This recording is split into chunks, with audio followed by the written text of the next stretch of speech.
For our podcast disclaimer, please visit the episode description.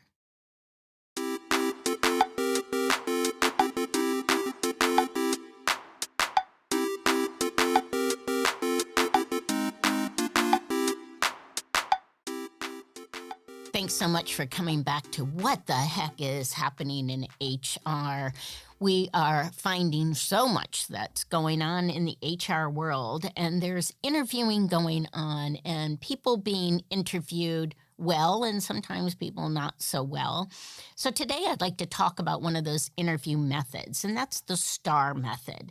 I'm willing to speak about it from the applicant side or the candidate side who's being interviewed, as well as from the employer side. So let's start with the employer side, what the recruiter will be saying. They're going to say something like, tell me about a time when you did whatever. And when you hear that, you need to be able to go, oh, that's my prompt to use the STAR method. So the S in STAR is for situation. The T is for task. The A is what action you took, and the R are the results.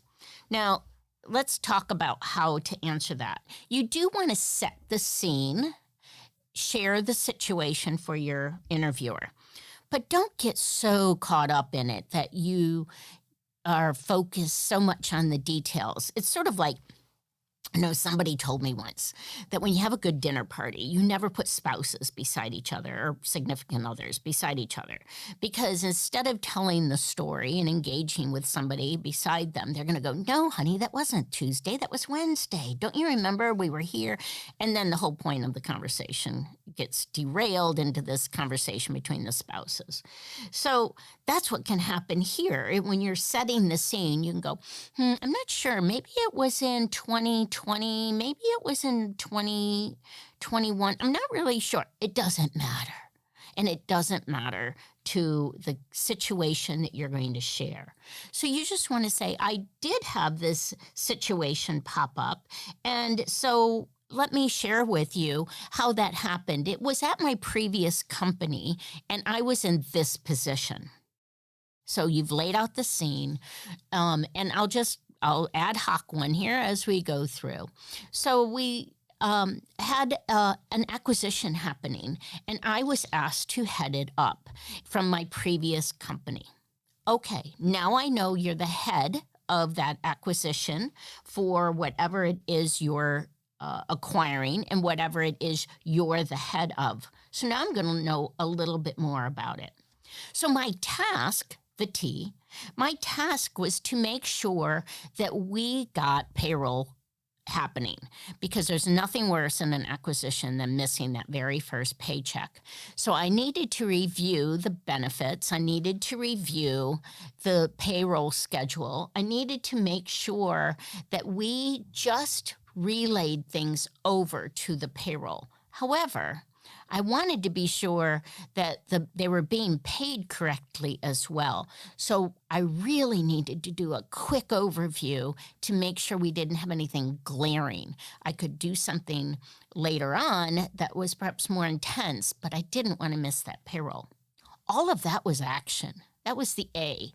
I was able to share with that recruiter that I knew who my audience was, that I had a task at hand to finish, but I also had things that I needed to make sure happen, that my company, where the old company was coming over to, did not pick up remnants of bad pay practices. So then we want to talk about the R, the results. So what happened with it? I ended up being able to hit my deadline. I was able to find 3 people which we needed to have a review of their positions. I looked at those positions, realized that it was going to require more in-depth work, but I did set a deadline to be able to accomplish that within the first 30 days. So though it would have been wonderful to have it perfect as it came over, I also understand that we are in the business to keep things moving. So I would go in and be able to accomplish this, which I did in those 30 days, and be able to review those 3 people. We did hit pay. We did make sure that everyone's pay was accurate for what it was in their prior company. And I just took great success in that, in leading that team to be able to make that happen. So, as a recruiter, what I found out about this person, my other side here, is I understand it was a merger. And it was very smart of that applicant to talk about merger because we're merging a lot of companies. So they must have read our website. They must have seen a press release. And so they're relating the situation directly to something I want as the recruiter. They told me what their task was and that they were leading and that they needed to accomplish something and told me the actions they took to accomplish that. And then they told me the results. And it's very important at the end. They told me they led the team to that. So now I have somebody who has leadership and experience in leading a team to some success. My next question might be something like, tell me about a time when it didn't work out so well for you. Because I want to see if they learned anything. I want to see about their humility. Perhaps that's one of our values. So I want to learn more about that. So why do I, as an organization, use the STAR method? Because it tells me if you've had the experience. What happens at times is that organizations will ask the question, what do you think about merit increases and performance appraisals being done at the same time? And somebody may respond with something very philosophical like, I think it is important that they're done at the same time. I think it's important, though, quite frankly, if you continue listening to the podcast, you'll realize I don't. But somebody may answer it that way and say, I think they should be done. It's certainly time efficient and they have a direct relationship to each other. They didn't tell me if they really did the work.